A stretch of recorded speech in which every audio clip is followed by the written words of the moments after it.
তার দুটো বলদ গরু আছে গোল ঘরে, আর একটা পাঠা আছে। দুটো বলদ গরু আর একটা পাঠা। তা ওই আগে যে চাষ হতো বাবা, 2 বিঘা 3 বিঘা জমি চাষ করতে হতো না, রাত থাকতে চলে যেত, চাষ করে আসতে হবে। যাই গরুর যা কষ্ট হতো তার মানিয়ে নেওয়া যায় না। তো ওই চাষ করে যখন ওই ঘরে গোল ঘরে বাঁধতো, আর এই বাল্লি পরে বলদ দুটো তো শুয়ে আছে, ডাইনের গরু আর বাইয়ের গরু, আর একটা পাঠা রয়েছে শুয়ে ওরে বাঁধিয়ে রাখছে। তো ওই ভারী কষ্ট হয় তো, ওই ডাইনের গরু কাতরাচ্ছে, আর ওই পাঠা কয়, এই ডাইনের গরু কাতরাস কেন, আমার ঘুমের ডিস্টার্ব হয়। ডাইনের গরু কষছে, কাতরাস কেন, ডাইনের গরু কষছে। পাঠা, এই কাতরাস কেন, আমার ঘুমের ডিস্টার্ব হয়। পাঠা কষছে, বুঝেছ? এখন ওই ডাইনের গরু কষছে, ও তোমার তো কাজ করে খাতে হয় না, ওই যে ওই রকম আর কি, তোমার তো কাজ করে খাতে হয় না, কাজ করে খালি ঠিক পাইতি, আজুরে খাইয়ে বেড়া তো শরীর বানাইছো। এখন ওই ডাইনের গরু কষছে, এবার কি পাঠারে কষছে, তুই আমার দম্বের ভাই, তুই একটা বুদ্ধি দিবি। কই কি? ওই যে প্রত্যেক দিন আমার যে চাষে নিয়ে যায়, আমি যা সহ্য করতে পারছি না, কাপ উঠিয়ে গেছে, কাদার চাষ তো, এই চাষের থেকে বাঁচা যায় না। ওই যাই আমি পাঠা, আমার কম বুদ্ধি আছে নাকি? শোন, কি তুই আমার কথা পালন করে চলবি। কি করতে হবে? কালকে যখন তোরে চাষে নামাবে, তুই ডাইন ঠ্যাং উঁচু করে দাঁড়াবি, কটটা বেসন থেকে একেবারে হাইড্রো নদীতে বাড়ুইয়ে পাশা চামড়া শাল তুলিয়ে দেবে, তুই পা নামাবি।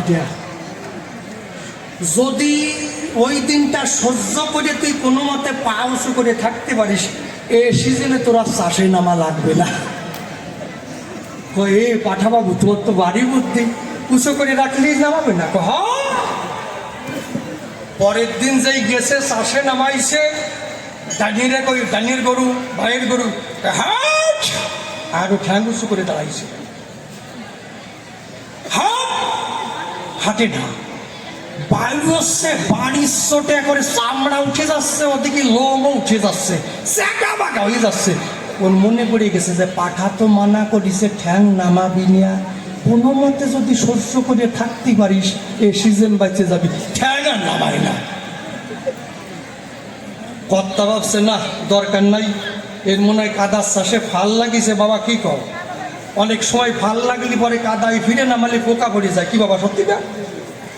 এটা নিয়ে যাই, বাড়ি নিয়ে যাই, বাড়ি নিয়ে গোল করে বাঁধে থুইয়া কর্তা মাথায় দিয়ে বসে রয়েছে। ওর বউ ডাক দিয়ে কয়, কি গো তোমার এই অবস্থা কেন? জমি চাষ করবা, তুমি মাথায় দিয়ে বসে রয়েছো। কই চুপ কর,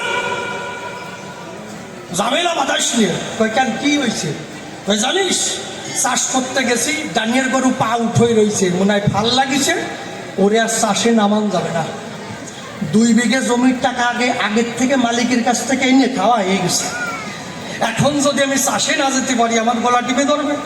সত্যি না? তাহলে কি করবো? বোঝো, তোমার আমার মতো বউ তোমার ঘরে থাকতে তুমি কেন এত বিপদে পড়বা, এত চিন্তা করবো না।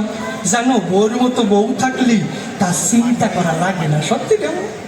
সত্যি কথা, মা মাথা বলতেছে, এত সোজা নাকি?